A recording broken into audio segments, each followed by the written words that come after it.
Hello and welcome back to a brand new episode of the Unsold podcast. I'm your host, Santhosh Venkatesh. And as usual, I'm very passionate about digital apps and platforms which bring us close to products and content. And this week's theme is retail. Not a week or a day goes by without us ordering something online. But that hasn't stopped us from visiting shops or supermarkets. We still go to malls, we buy stuff, or at least to discover stuff. And on the same theme, I have a very special guest, Vikas Sunkad. I was very fortunate to meet him at one of WeWork's recent events in Bannerghatta Road this year. And I find his passion for startups very addictive. So today, my line of questioning will be surrounding retail, e-commerce, technology, and on those lines. I would like to welcome Vikas. Thank you so much for giving us your time. How are you doing? I'm good. Thanks a lot, Santhosh.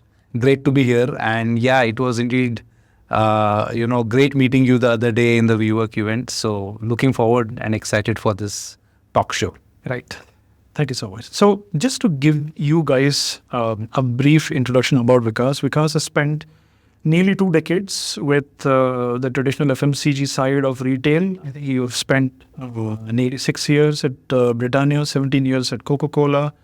And you've also spent about a couple of years at 10 Club.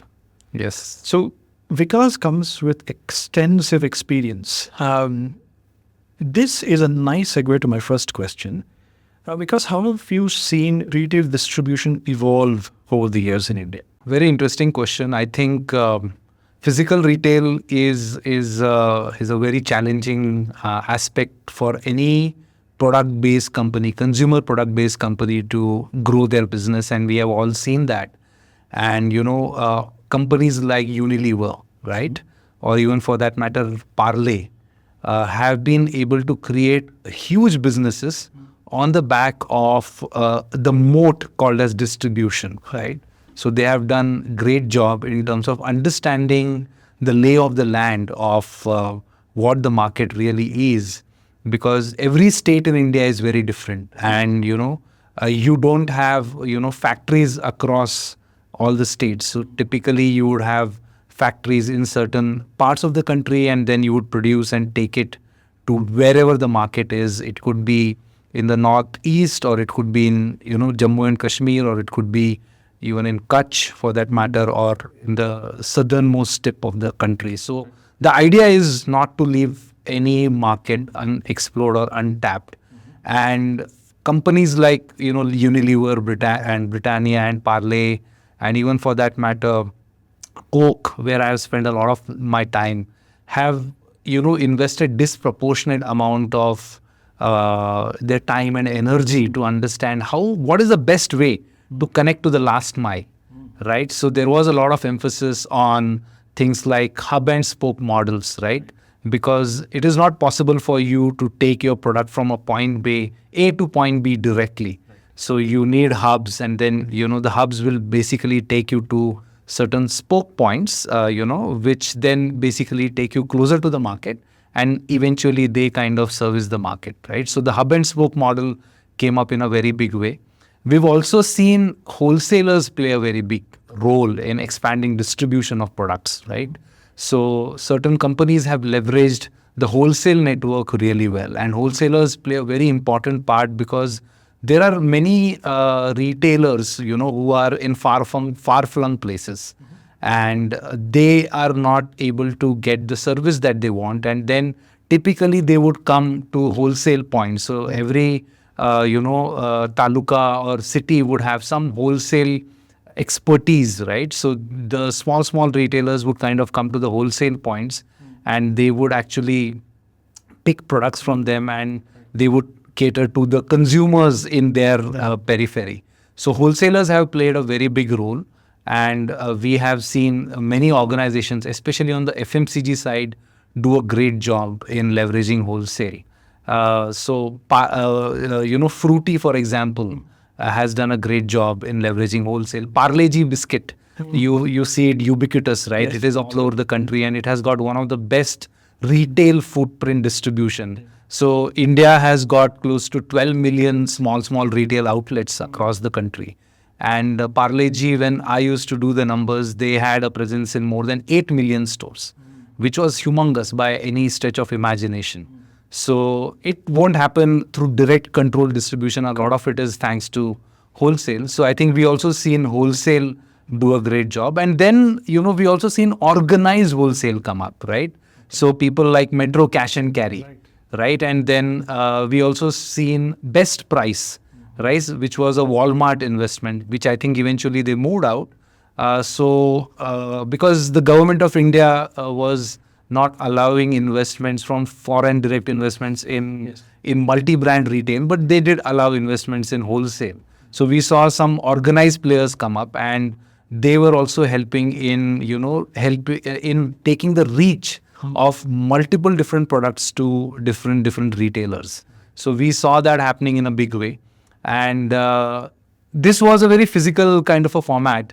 But then we saw companies like Udaan come up, right? So they did a great job because founders from Udaan came with background from Flipkart, which was a complete digital economy.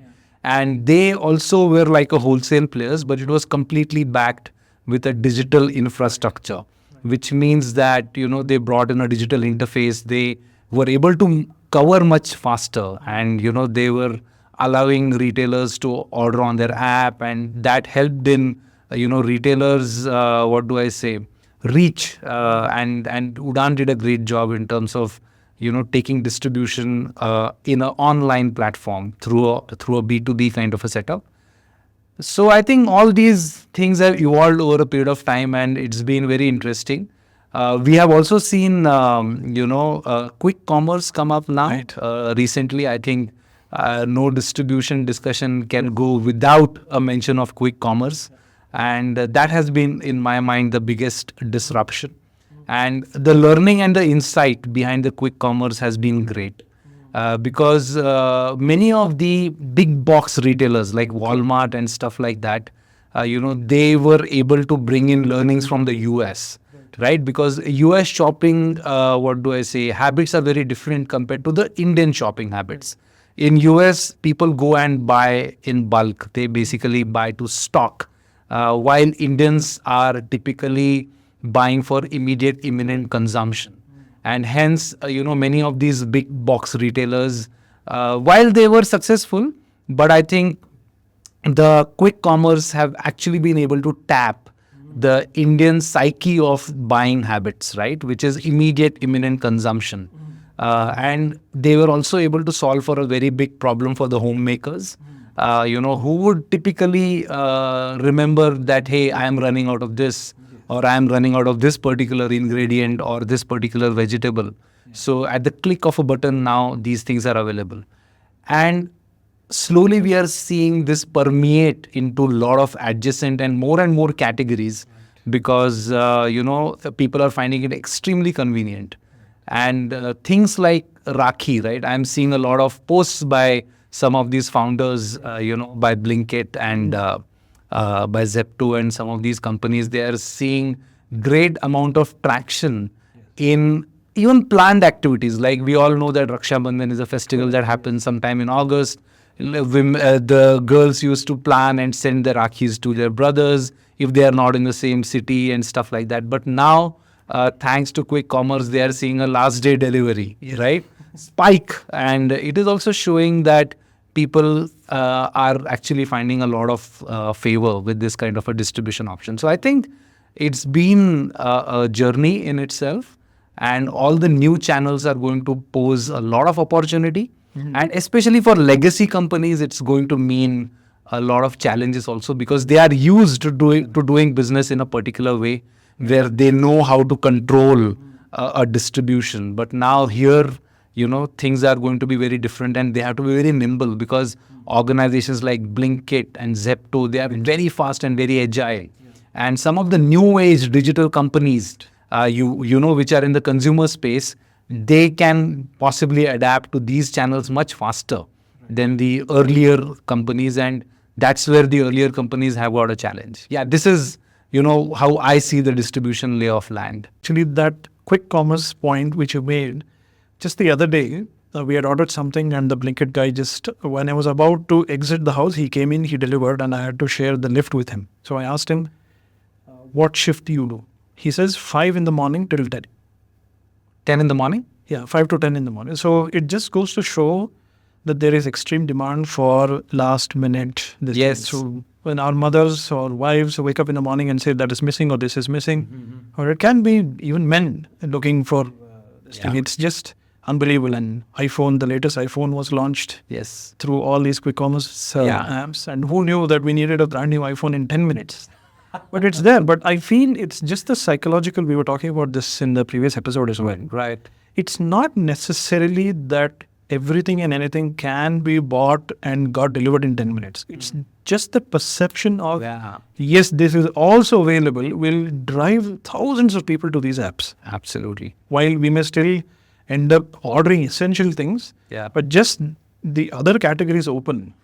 And hence, Amazon is having sleepless nights about trying to acquire Swiggy Instamart, Flipkart launching Flipkart Minutes. Right. Zepto is not out of the bull ring. Obviously, Blinkit is the champion. It's a fantastic point, actually. So just you did touch upon a few challenges or opportunities in retail distribution.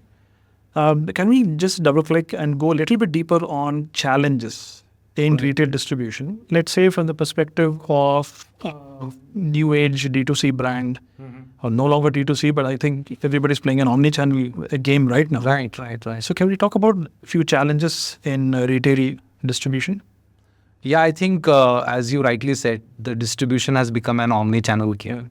So while D2C gives you, a relatively faster access, right, to the markets, and it also helps you go pan-India very quickly because your customer is not sitting in one place. The kind of persona you're trying to attract is not sitting only in one place. Correct. The same persona could be in Delhi, or it could be in Bombay, or it could be in Guwahati, or it could be in Tirunelveli. We don't know. But because you have launched it digitally, you are able to reach that targeted customer segment very fast, and that will basically give you the initial traction. But as you try to scale up, right, you would like to now make your products available to more and more similar customers, because, the initial customers would start using your product, and they would obviously make it more popular amongst their friend circle and relatives and stuff like that. And now not everyone is going to, be buying online. So people would like to buy on the go. They may buy from a pharmacy, or they may go into a big retail shop like DMart, or they may also buy from a next door mom and pop. I think the example that we can look at is Mamaearth, which I think has done a brilliant job in terms of scaling omnichannel. So they started off, online, and they did a great job not only on their own portal, but they did a great job on even Flipkart and marketplaces, right? So they did extremely well on the marketplaces. So I think you have to understand that if you are omnichannel, your first omnichannel pathway happens when you start going beyond your website to the marketplaces and start doing well on those as well, because you have to learn how to play in the marketplaces.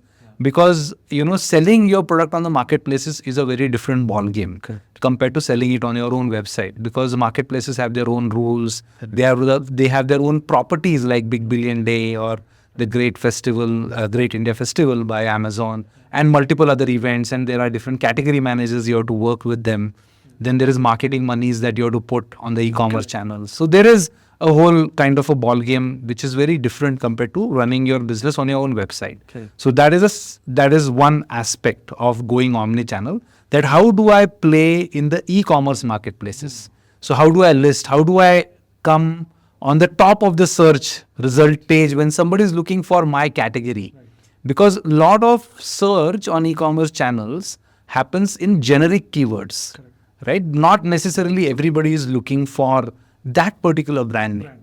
Okay, not necessarily every time. Correct. If you have reached that level, which means that you have a great brand. Correct. But as a challenger, if you're a D2C startup, you're a challenger, people will not know you immediately, right? So they may not search for your brand name for that product. So people look for products. They'll have generic keywords. So how do you rank on the top of the search page? So there you have to put an effort for that. You may have to need some sponsored pages and stuff like that. So that is one aspect. The second aspect is, what are the right channels I should go offline? Okay, so once you know your website, once you know e-commerce, then where should I go offline, right? And that is where the challenge lies. So I think what I have seen, at least in case of Mamaearth, is I started seeing Mamaearth products in pharmacy stores, to begin with at least. Now I see them a lot everywhere. Okay, so how do I kind of find the right fit between my product and the channels? So that is a very important code to crack for any D2C brand, right? And once you are able to do that, then how do you expand, right? Should I go one city first? Should I go multiple cities first? And if I go one city first, then how should I establish my route to market, right? So I may have, let us say, one big warehouse in Bangalore city, right? And then there are so many retail points. So how am I going to service these retail points? Do I need one distributor? Do I need a super stockist? What kind of commercials I need to crack with them? What are my terms of engagement with them? So all those things, for a D2C brand will be a first time effort, right? Because they might not have done these kind of activities before they are wanting to expand into offline channels, right? So getting the right partner. So they will have to do a lot of due diligence on that front. And once, people start seeing their products on the right kind of channels, like in case of Mamaearth, I talked about pharma, right? Stores. So then, slowly you can start looking at adjacencies. Right. So first you land and then you expand, correct? So first you land somewhere, then you expand. Yeah. You can't say that I'm going to all the channels on everywhere. Right? So you have to have a very gradual and calibrated approach so that you can sustain it and it will start growing and start showing in the results. So these are some of the challenges I see for any D2C brand. Apart from that, while I talked about e-commerce, I think the quick commerce piece is also very important because one has to understand that quick commerce works with very small, footprint of warehouses. Okay, so because they are spread across multiple locations within one city, which means that they have a limited footprint. Correct. And that smaller footprint means that they can't keep too many SKUs, right? That obviously puts a pressure on them because they can't, keep something which is just not moving from that space because it is taking away from something which they could have sold otherwise and it would eat into their profitability. So how do you go into a quick commerce? Because the quick commerce people will be extremely clinical in terms of identifying what to keep and what not to keep in their, they will be very clinical in deciding what to keep and what not to keep in that, as they call the dark store. Matching demand. So they will have to ensure that they put the best product first. Correct. So that the quick commerce partners start seeing traction with this brand and, then they can build slowly on that. And then they can also put some ad monies and, do some push on these channels. Yeah, so these are some of the considerations which I think for any... Fantastic. I think essentially all of this boils down to taking your product where the consumer is. Yes. So sometimes all of us buy stuff on the phone, on the tablet, on the laptop, and also at stores. Right. And we may not buy stuff at stores sometimes, but we still discover a lot of products and brands. So this brings to a point where if I am an established big box retailer or a brand or a new age retail brand, right, I have so many channels, online and offline. Even with online, my own website or app. Then there is marketplaces. Within marketplaces, there are vertical marketplaces where if I am Mamaearth like brand, there is Nykaa if I have beauty products. Right. There is Netmeds if I have healthcare products. Right. The same thing applies to offline as well. So which means that there is so much data coming in if you have to optimize. Because like you said, you land and then you expand. So even to understand, Indiranagar, Kormangala, if I'm launching my products on Blinkit, how much of SKUs should I have in these two upmarket dark stores of Blinkit or these quick commerce warehouses. So a lot of data has to be computed to even understand how to form this strategy. So what is this role of data today in either managing an existing brand or launching a new retail brand? Yeah. It's a crucial role. What is your thought? Yeah, I think today we all know that there is a data overload, right? So there is a data overload, and many a times people are not able to sift through the data and get meaningful insights out of it. Because at the end of the day, the data has to give you something, right? Correct. So there is no point in just being very pleased with the fact that I have tons of data. It's not going to help. Correct. But what is important is you have to understand the metrics that you're trying to drive, right? And what are those metrics? So it is very important. So typically in an e-commerce world or in an online world, right, you start with impressions. That how many impressions do I have? Then you look at something called as click-through rates, and then you look at conversions and stuff like that. Then there are bounce rates, and there are a whole lot of metrics that are available for you. And then you start, if you have some customer data, right, then you can start dissecting that basis the demographics of the customer, or you can segment the customer in certain ways, and then you can draw some meaningful insights from the data which is available for online sales. Correct. Which means that what kind of profile of customer is buying this kind of a product? What kind of profile of customer is buying some other kind of product? What has been my conversion rate? Is my click-through rate good, but my conversion bad? Or my impressions are good, but my click-through rates are not good? So these numbers, when you start asking these kind of questions, it will basically tell you to take some actions. So for example, if your impressions are very good, right? You've done a great campaign. You're being seen in a lot of places, but the click-through rates are not good. Right. So it tells you that maybe, what people are seeing is not inspiring enough for them to actually go further and explore more. So do you want to change the graphics, or do you want to change the content that is coming when they see the impression? So there is a lot of this kind of insight-based action you can take. So for other scenario, for example, the impression is good, the click-through rates are good, but once they land on your product page, they are bouncing off, right? So when you do this, the funnel, when you start seeing the data from a funnel perspective, then you can say, why are people bouncing off on my product page? Is my information not good enough? Is my pricing high? Or are the images that I am giving on my product page, are they not good enough? Are people looking for how to use kind of a video, and they are now confused, and they just see the product and they don't know whether they will be able to use it or not? The benefits. So a whole lot of things kind of open up, and you can actually look at the data and then start taking action. That is when the data will prove to be very crucial. If you are not able to analyze the data, if you are not able to, use the data and convert it into metrics and see how it is impacting the metrics, it will not be of great value to you. That is true. This touches on a point. I'm reading a book called The Tyranny of Metrics by Jerry Munaf. And in it, the author says, not everything we measure may matter.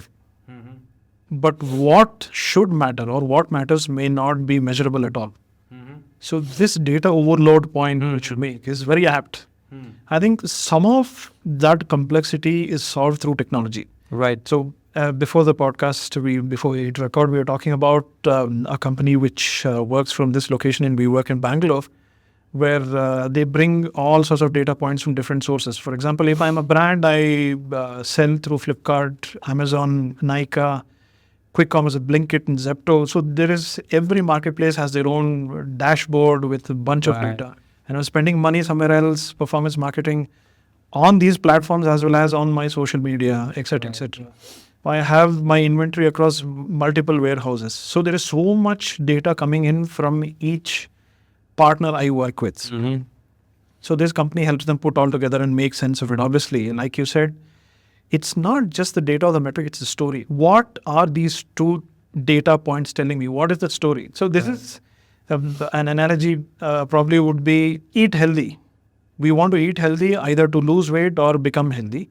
The moment we become too nerdy about stuff is like carbs versus proteins versus not many people go into the science. There's the same distinction between numbers for numbers sake versus what is the story this number is telling me. So talking about this technology, Vikas, while on understanding the business performance side, there is technology involved here. Right. Where else have you seen retail technology making an impact, which is really helping either make operations, consumer facing side or behind the scenes side more effective and efficient? Role of technologies. Yeah, I think in the last, 7, 8, 10 years, right, we have seen a lot of technological development happening on the retail side. And I would like to draw upon my experience with Coke. Right. So we had a very interesting program called as Right Execution Daily. Okay. So Coca-Cola is one of the big pillars big pillars of differentiation versus how they see the market and the consumers and the competition is that they believe a lot in execution. And this execution is led with something called as a picture of success, right? Okay. So how should a retail store look like? If I, as a consumer, walk into a retail store, so how should, I interact with the Coca-Cola products? So what should they see about the company's products? Where should there be a signage? How should the products be displayed in ambient? How should the products be merchandised in the cooler? And whole lot of things get covered in that. So very early we saw, almost 10 to 12 years back, we saw something called as, a photo recognition software, which was on a handheld device. So what we used to do is, and it was piloted in those days, I'm telling you a story which is almost 2011, 12 kind of a thing. Okay. So we used to have a planogram for coolers, right? So the cooler should be merchandised in this particular way. Correct. So how would you know whether actually it has been merchandised in this particular way or not? So there was a lot of, we can call it as an AI right now. But in those days, it was called as a photo recognition kind of a thing. So our executive, used to go at the point of sale and just take a pic of the cooler. Right. And then, basis what the retail executive, he or she has merchandised the cooler. Right. The software would actually convert that picture into a digital kind of a thing and compare it with what was there as a standard. Okay. And then it used to give a score saying that, hey, this is how you have merchandised and, whether you are on planogram or not.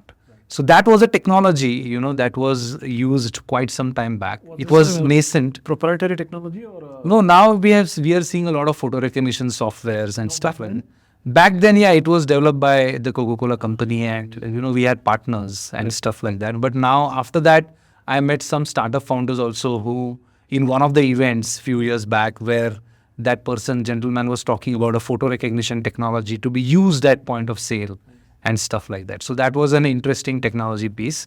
The second thing, of course, is the perfect order. So this is a very interesting concept, right? Okay. Which means that if you go to a retail point as a sales representative for a company, right? So you carry your handheld device, Right. and the handheld device has got everything about that retailer, historical data and stuff like that, how the sales has been and stuff like that. So the the software which is there would actually come up with an order for the sales representative to recommend to the retail point and say that, hey, why don't you take this? Why didn't you take this?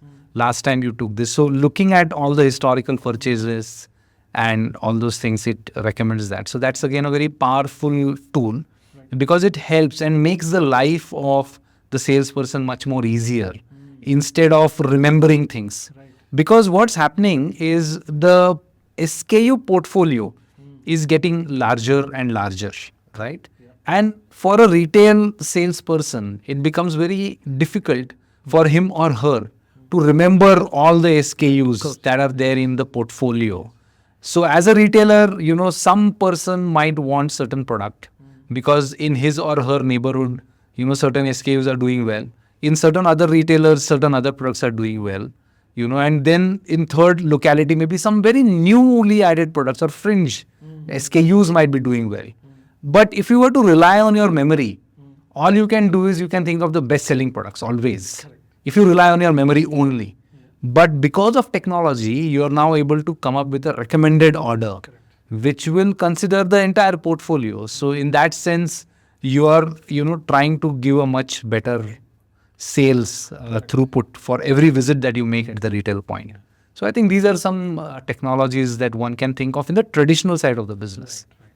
And also on the warehousing side, there is IoT has always been a part of extremely large warehouses. Right. Understanding where packages move, etc., etc. Yeah. So on the lines of technology, because now today for, let's say, a young retail brand, right, with a handful of SKUs, considering they have so many channels to sell, online, offline, and then there is technology to help them. Obviously, at some point, there is only enough mind space to pick and understand all of these things in a certain way. How can, let's say, a new age or up-and-coming retail brand think of resource optimization? How can they be efficient at the same time effective? Because there is always so much to do. Yes, it's an interesting point, and that really brings me to the earlier point which I made, that any brand, which is trying to create an identity for itself in the retail space, they really need to understand who is their target customer. Right? So that's the most important thing. They have to be very clear and they have to define the persona very, very clearly. If they are able to do that, then they know that, hey, this is the customer that I'm really looking for. And once you know that this is the customer, then you can find out where does this customer go. Right? So where do you find this customer? Is this a health, fitness kind of a customer? So would this customer go to gyms or, some other places which typical health junkies would go to? Are they runners? So, would you see them basically in some marathon event? So recently we had the Bangalore Marathon, right? The last Sunday. So, are they those kinds? Or, are they maybe environmentalists? We don't know. So you have to be clearly calling out who is my customer. So once you decide that this is my customer, right? And you have to have a persona about that customer. Right. That it could be an Ajay or it could be a Neha or somebody. Call out every detail about that person, right? Including whether he or she has a dog or what, where do they live, what do they do they love music, what kind of music they love. So you have to do a lot of detailing on the person because that becomes your anchor within your company. You will talk whether Ajay or Neha or somebody else would like what you're doing or not, because at the end of the day you have to keep them delighted. Correct. As a brand. So you have to be very clear that this is my customer. Once you do that, you can then find out where does this customer go, what is a day in the life of this customer, what time does this person get up, where do they go, do they take a metro train or do they go a public transport or they go to school or whatever. So decide, and then you can find the right channels along their journey path, which is where they are most likely to visit and more often likely to visit and where they shop. And if your product fits in there, you should spend a lot of time in getting your products in those kind of channels. And don't spread yourselves too thin. Doesn't help, because you will basically be seen by those kind of customers who don't matter, to you. So you'll have a lot of impressions, but no conversions. On the same lines of technology, Vikas, while during your time and at working at these large FMCG brands, and more specifically about those leaders who are there today, active, how do they sort of keep an eye or keep an ear out on the latest tech innovations or new strategies or new things? Because there is only so much time. Your personal life, then you run your business or your particular business function. So there are events, there are trade shows and trade show magazines, Today, there is content overload, like there is data overload. So there are people writing, people creating podcast videos and everything. So how do people keep out? Yeah, so typically in large organizations, there are functionals, right? So for example, there would definitely be somebody at a very senior level looking at technology, since we are talking about technology. So I'll tell you my experience. Back in 2011, 2010, 11, our head of IT, when we used to have internal events with our bottlers and stuff like that, he used to talk a lot about cloud back in 2010, 11. Right? So, and we used to think really that what is he really talking about? But today, when I look back, I feel really good about the fact that somebody was scanning the horizon very clearly in terms of what is going to be important, and how the world of computing is going to change. So, from a very on-premise thinking, where everybody wanted to have a server, because we used to deal with our bottlers, and the bottlers, were like not very large conglomerates. They were decently sized, but they were not up there fully in terms of getting publicly listed and stuff like that. So they were in between, you can say. So we were trying to find what kind of solutions, technology, and those kind of things we should have them, so that that can be a start of their digital journey.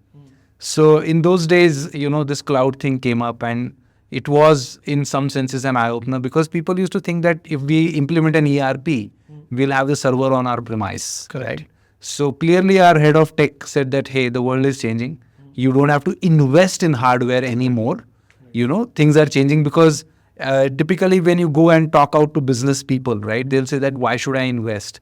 Everything is going on well. I don't want to put one server and put so many lakhs of rupees for that. So he brought in a new perspective, saying that, hey, things are on cloud, on use basis.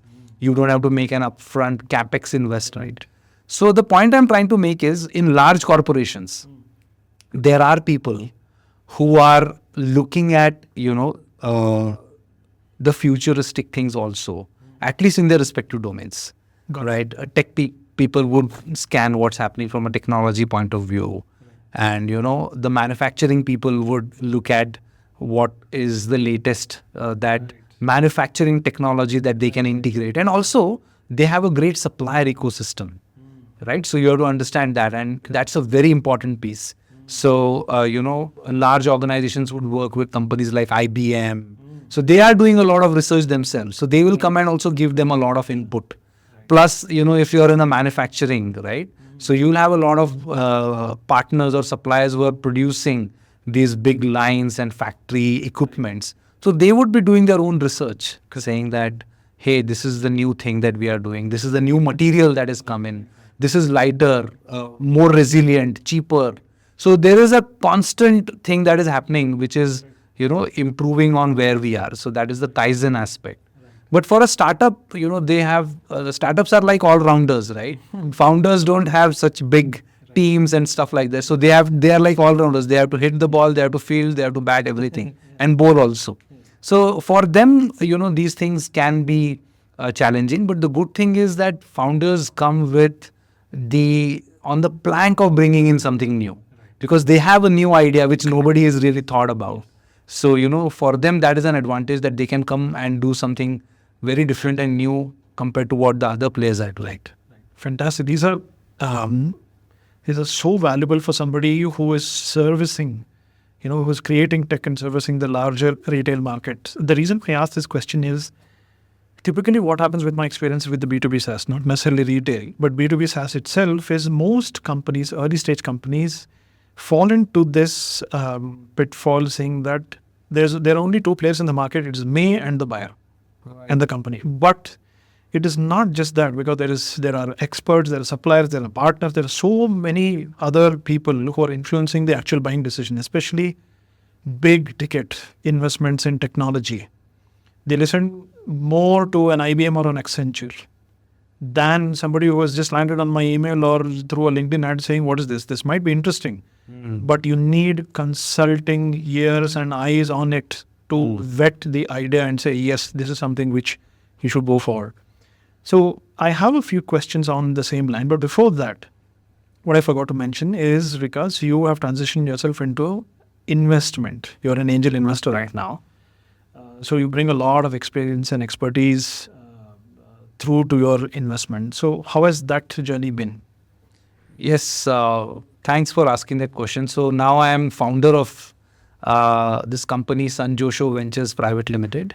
So what I do here is, I essentially work with founders, and the biggest problem that we all know that we have kind of experienced in the Indian startup ecosystem is there are a lot of startups registering coming up, but many of them are falling off pretty soon, right? So the failure rate is pretty astronomical.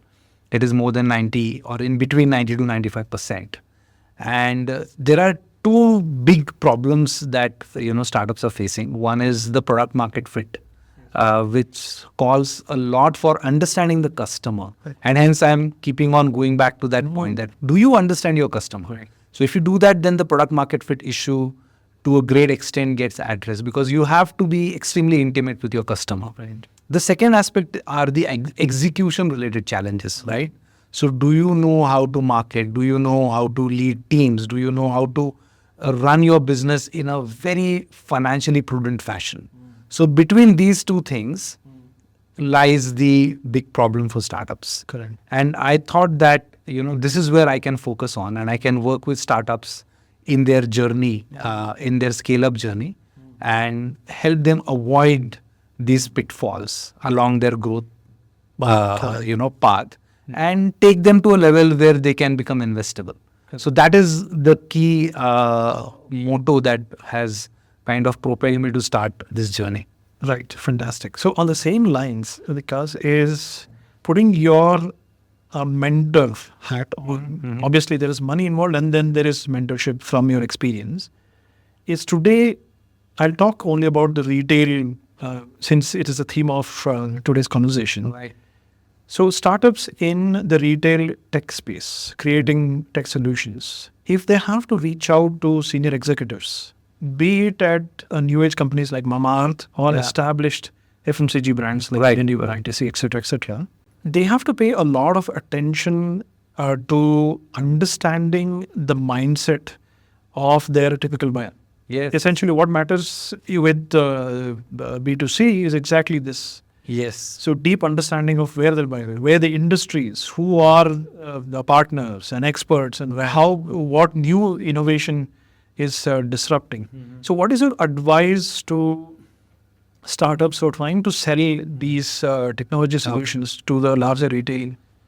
Yeah, very interesting. See, you have to understand that if you are selling a tech product or service to a large organization, you should first and foremost not treat the large organization as one entity.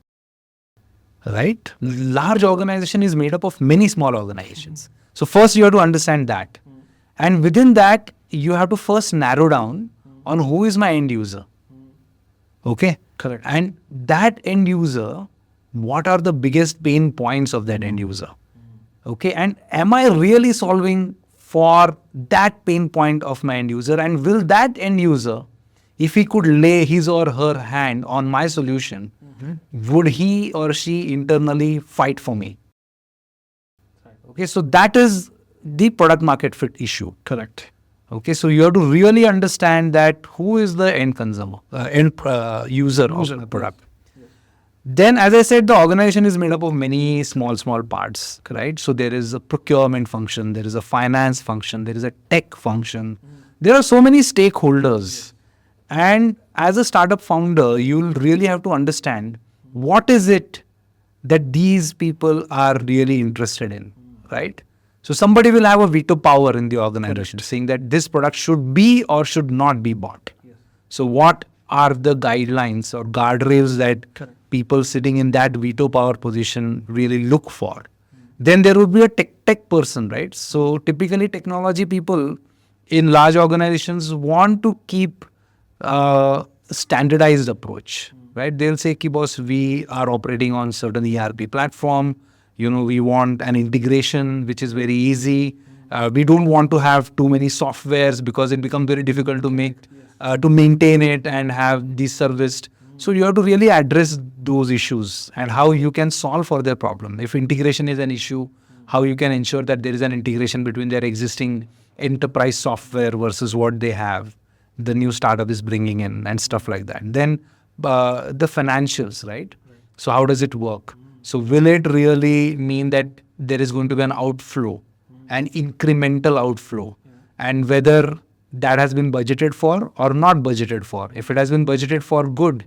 If it is not budgeted for, then there are a whole lot of issues because unbudgeted expenses, where is it going to get funded from? Correct. So these are the things that these startup founders have to keep in mind, and they have to really painstakingly take effort to build relations with all of them. So there is going to be a lot of relationship building also. Correct. Being good in tech is good, no doubt about it, but you'll have to have either a co-founder or you yourself who can really invest time in building relationships.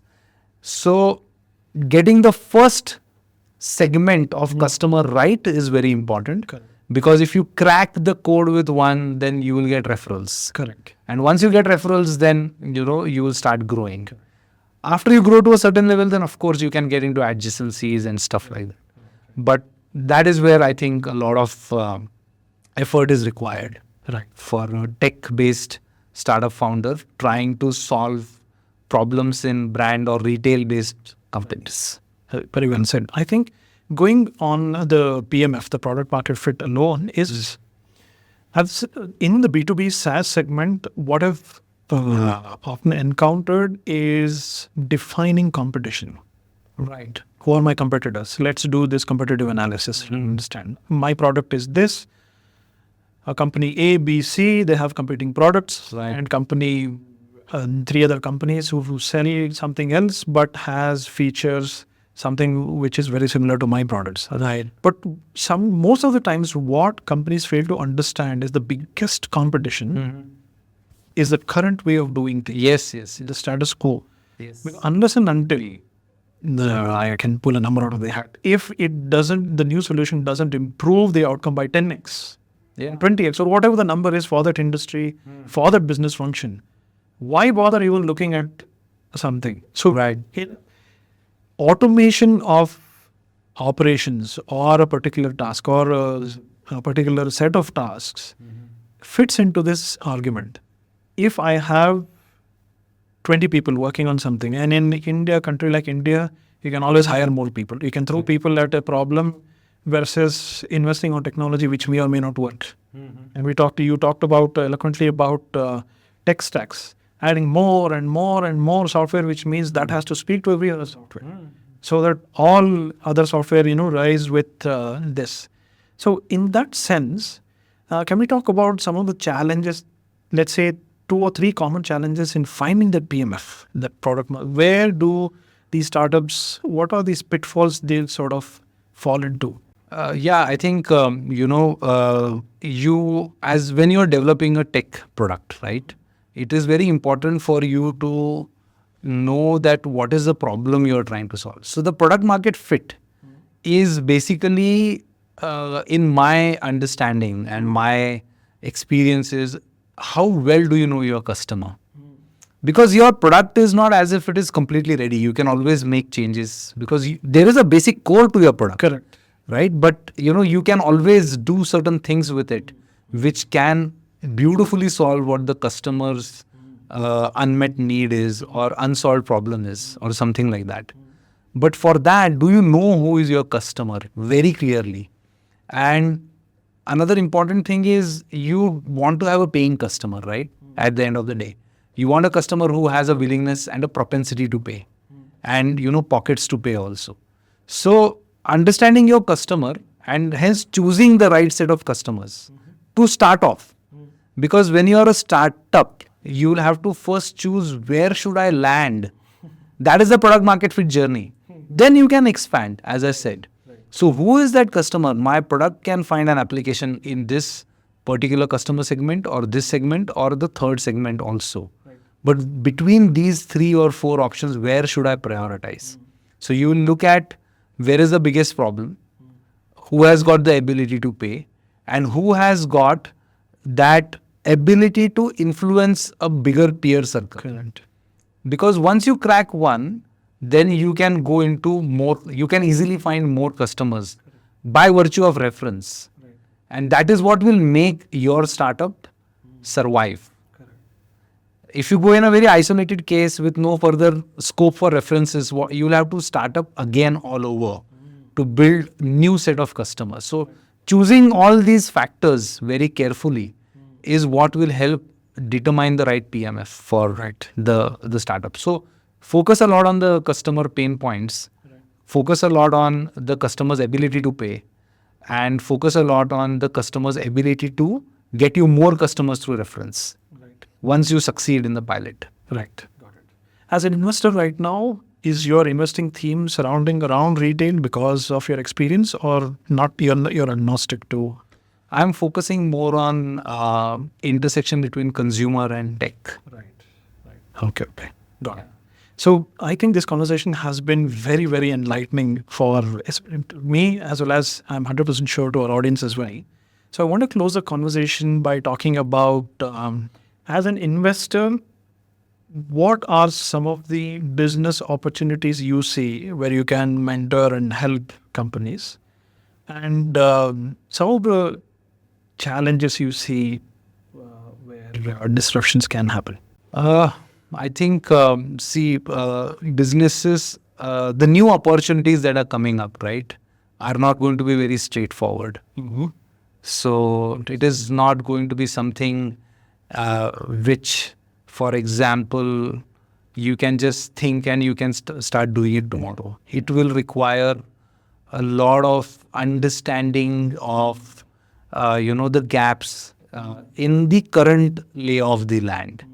So what are the current problems different people are facing today? Correct. Okay, and in that context, people are spending a lot of time on different social media platforms, or online, or different applications. So having a very good understanding of where the problem lies in this arena where people are spending a lot of time today, and that is where some new ideas are going to come up, right?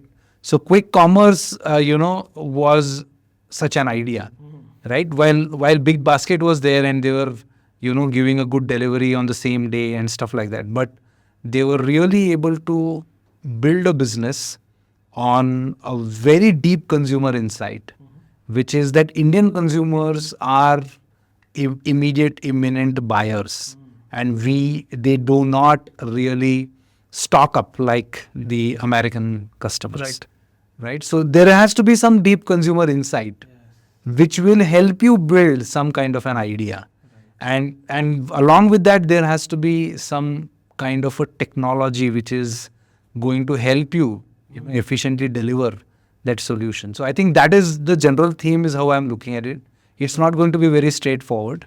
It has to be, a new ways of doing things, which has not been done in the past.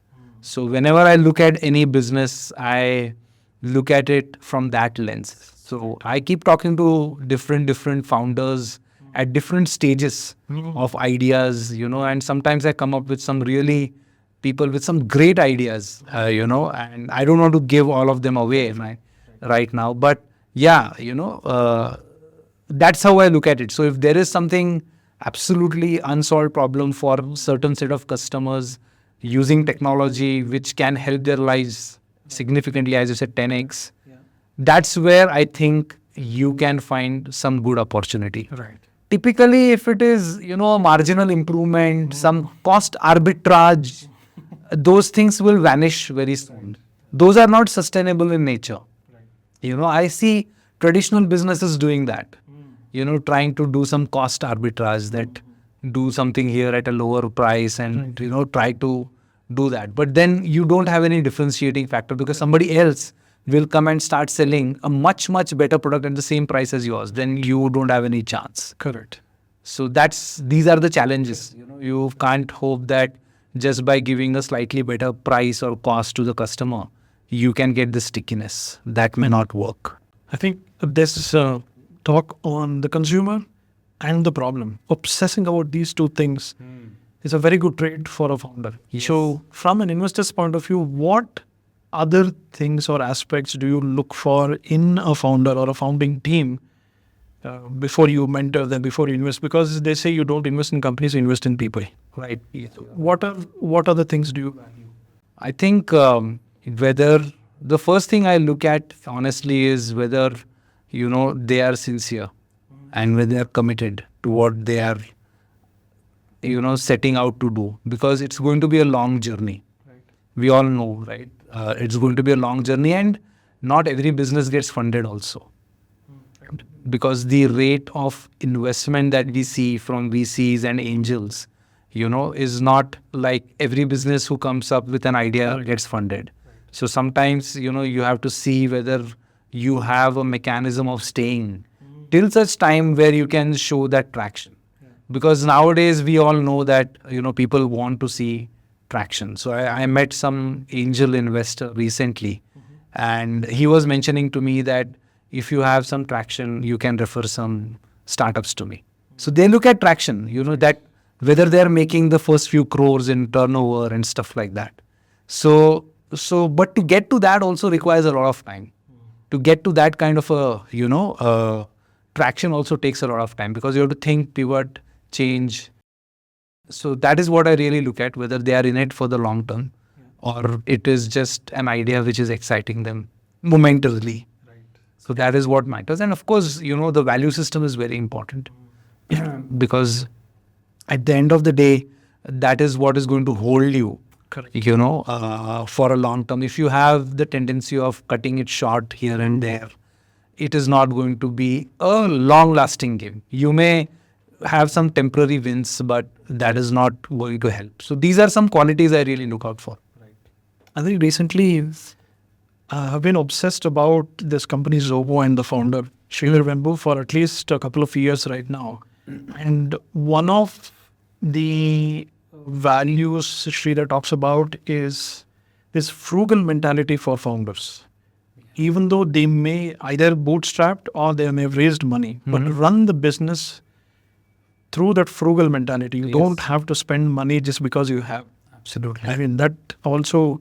It's a brilliant point. I think thanks for bringing that up, because it really, helps you conserve what you have. Right? It's important to plan for days ahead. And in startups, we all know that, it's going to be a journey with its own ups and highs and lows, right? So on the day you hit a low, you shouldn't be like exhausting all your resources. You should be able to weather the storm, because these things are going to happen. I mean, so whether you can last that tough period. So I think having that frugal mentality is a great attribute and great thought there. Nice. Thanks, Sridhar, by the way. So to sympathize, just want to end this note, to sympathize with startup founders, it's like I have a destination in mind. I have my car, which is my business, and I look ahead and there are hundreds of roads where every road is saying, I'll take you there. Because there are so many channels, because you can spend money anywhere. Everybody says, tweak this here, optimize it there, make this efficient, make that effective. Eventually you'll get there. Right. And also through experience and learning, obviously, looking at data, we spoke about it. It's quite challenging at the same time. That is what drives and excites startup founders, right? Because there's unlimited choice, right? But to pick the right ones on the way and learn. And that's a fantastic point. So I want to end this note, Vikas. How can people reach out to you? Yeah, people can reach out to me on my website. So my website address is https://sanjosho.com. Got it. We'll put in the show notes. Yeah, so they can reach out to me there. The other way that they can reach out to me is on my LinkedIn. So I am very quick on responding to LinkedIn, and people can directly write messages to me. And I'm very fast in responding to that. The third way they can reach out to me is by writing me emails directly. So my email ID is vikas@sanjosho.com. So all these options are there. All right. Thank you so much for your time, Vikas, and for an enlightening conversation today. Thank you. Thank you so much. Pleasure.